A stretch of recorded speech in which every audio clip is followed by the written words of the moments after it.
ang kanya tinatawag. Ang Pilipino, ang ugali niya, ayaw siyang napapahiya. Kaya makikinig siya nang hindi siya magpapalata. Alam niyo, mas marami pa nakikinig sa kalsada na mukhang hindi nakikinig. Kaya sa simbahan na mukhang nakikinig pero hindi naman talaga nakikinig. Ano ang gagawin niyo sa langit kung dito pa lang wala na kayong interest sa mga bagay patungkol sa Diyos? Ano sa tingin niyo ang kaligayahan meron kayo ito kung dito pa lang tinatamad na kayo sa mga bagay na ito? Kung dito pa lang nakukornihan na kayo, ang tao, madilikha ng Diyos, upang sumampan sa kanyang alagapagpan sa walang hanggan, ay gumawa ng sariling daan. Kaya nasipa sila mula sa presensya ng Diyos. At may para na yung daanan na yun. Hindi na maaaring nakabalik pa ang tao. Ngunit paano yan? May plano ang Diyos, may tipan, may panukala ang Diyos na lumikha ng tao. Yun ang dahilan niya sa paglikha ng lahat. Upang yung mga tao kanya ilikhain ay mabuhay sa kanyang harapan bilang kanyang bayan. At yung bayan na ito ay kumilala sa kanya bilang Diyos. Paano mangyayari na yung magulang mo ay nakahiwalay sa Diyos at ikaw ay bilang anak na malapit sa Diyos? Kung ikaw ay sisipain ng iyong magulang palabas ng iyong tahanan at ikaw ay magkakaanak, mangangailangan lang na yung anak mo ay nasa labas din ng tahanan. Kaya ang ating mga unang magulang ay nahiwalay sa Diyos at yung mga anak nila ay nahiwalay din sa Diyos. Pero hindi inalis sa atin yung pagkakalikha natin na sumamba sa Diyos. Kung ang tao ay nahiwalay sa Diyos na kailangan niyang sambahin at nananatili yung kanyang kagustuhan na sumamba, sino ang matisirang sasambahin? Yung sarili niya.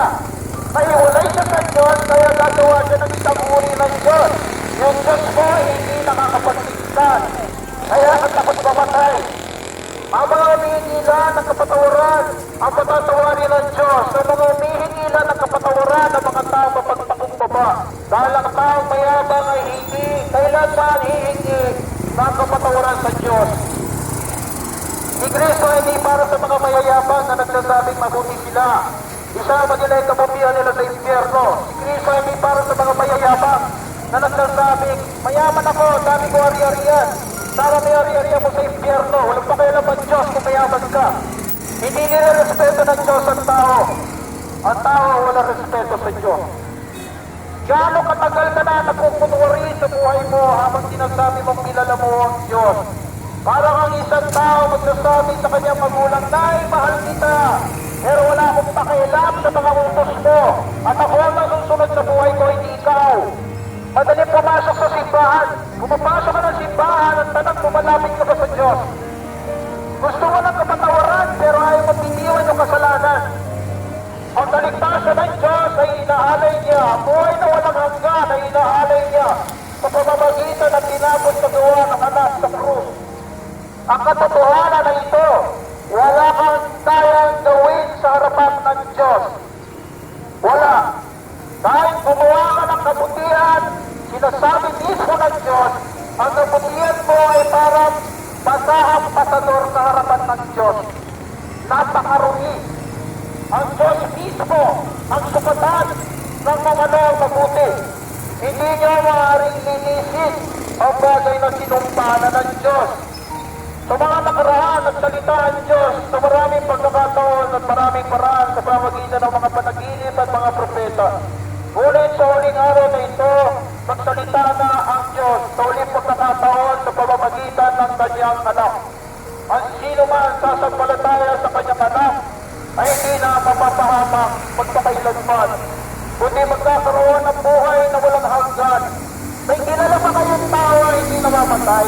Sinong propeta? Sinong tao? Sinong papa sa Roma? Sinong pastor? Sinong pare ang hindi namamatay? Ang kamatayan ay ang kabayaran ng kasalanan. Kaya wala kayong kilalang tao ang hindi mamamatay. Sinabi ni Jesus, ako ang daan. Kapag ikaw ay nabubuhay sa relihiyon mo na nagtitiwala ka sa iyong sariling kakayanan na iligtas sa sarili mo, siyang daan at ikaw ay taansin, isa sa iyo nagsisinungaling. Hindi maaari magsinungaling ang Diyos, kaya ikaw yung sinungaling. Kung siya maganda ang daan, ibig sabihin ito ay naliligaw. Sinabi ni Kristo, ako ang katotohanan. Kung si Kristo ang katotohanan at ikaw ay namumuhay sa relihiyon mo, nagtitiwala ka sa sarili mo kakayanan at takot na pa rin mamatay hanggang ngayon, ikaw ay nasa kasinungalingan. Sinabi ni Jesus, ako ang buhay. Kung ikaw ay namumuhay, nag-iwalay sa Diyos, at nakitiwala ka sa iyong sariling kakayanan dahil sa iyong relihiyon na iligtas sa iyong sarili, kung si Kristo ang buhay, ikaw ay patay. Bakit kayo magtitiwala sa isang relihiyon hanggang ngayon ay wala na ipapangako sa inyong kasiguruhan? Mas gusto ko magtiwala sa relihiyon ko. Pag namatay ako, hindi ako sigurado kung saan ako mapupunta.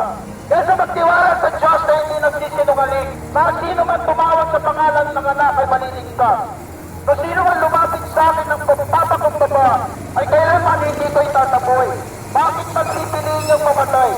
Ngayong bukas ang daan sa pamamagitan ng tinapos na gawa ni Kristo. Kaya ganun kayo kahalaga para puntahan dito mula sa malayo upang magsalita ng mga bagay na maaari ngayon nyo lang narinig at masakit pakinggan na wala kang kayang gawin para sa iyong sarili. Isa lang ang dahilan kung bakit hindi lalapit ang tao sa Diyos, at ang dahilan na to ay dahil mahal niya yung kanyang kasalanan.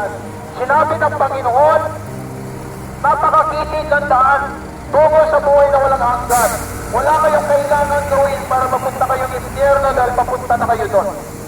Lahat ng tao. Kaya kailangan makiilan ng Diyos. At sa kanyang pakikilam, pinadala niya ang kanyang nag-iisang anak upang magkatawang tao. At sampanan, ang utos ng Diyos na araw-araw nating ilalabag. Siya ang gumanap ito dahil ang hinihingi ng hustisya ng Diyos ay dapat wala kang kasalanan. Sino sa atin ang hindi nagkakasala? Wala. So, ibig sabihin lahat na nagkasala ay mamamatay. Paano mo masasabing dahil mabuti ka ay makakamit ka ng buhay na walang hanggan kung ikaw pala ay makasalanan din? Dahil ang puso ng tao ang pinakamaruming bagay sa balat ng lupa. Walang anumang mabuti sa puso ng tao. Ang Diyos lang ang mabuti.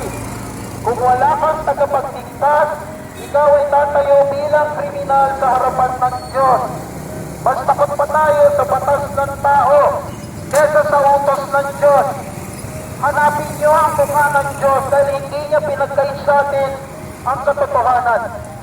Ngunit ang kaligtasan, ang habag ng Diyos ay bumababa sa pamamagitan ng mga salitang ito, na walang ibang kaligtasan kundi sa pangalan lang ni Jesus. Huwag kayo maniwala sa mga taong magsasabing may ibang daan na meron ka madadagdag na ginawa ni Kristo sa krus. Wala.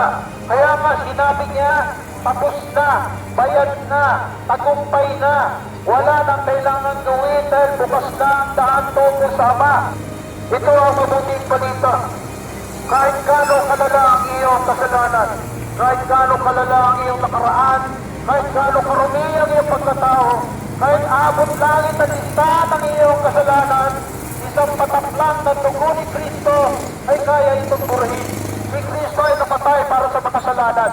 At hindi lahat ng tao ay mag-aamin na siya ay makasalanan. Si Kristo ay para sa masamang tao. Si Kristo ay para sa makasalanan. Ito ang mabuting balita. Kung inaamin mo sa sarili mong makasalanan ka at wala kang kayang gawin para iligtas sa iyong sarili at karapat-dapat ka mamatay dahil sa iyong pagkarumi at paglaban sa Diyos para sa iyo si Kristo. Bukas pa rin ang daan tungo sa Ama sa pamamagitan ni Kristo. Malaya kayong lumapit sa Diyos. Ginawa na ni Kristo ang lahat. May kapatawaran sa krus. May buhay kay Kristo. Bakit kayo magtitiis? Wala kayo makikita napakagandang bagay sa bundok ito patungkol sa kagandahan na makikita niyo sa Diyos sa pamamagitan ni Kristo. Wala na mas gaganda pa kay Kristo. Wala na mas kasiguruhan pa kumpara kay Kristo. Wala na mas totoo pa kumpara kay Kristo. At walang iba makakapagligtas so hindi si Kristo. Walang ibang kaligtasan kundi sa pangalan ng Jesus. Walang ibang kaligtasan kundi sa pangalan lang ni Jesus. Walang ibang kaligtasan kung hindi sa pangalan lang ni Jesus.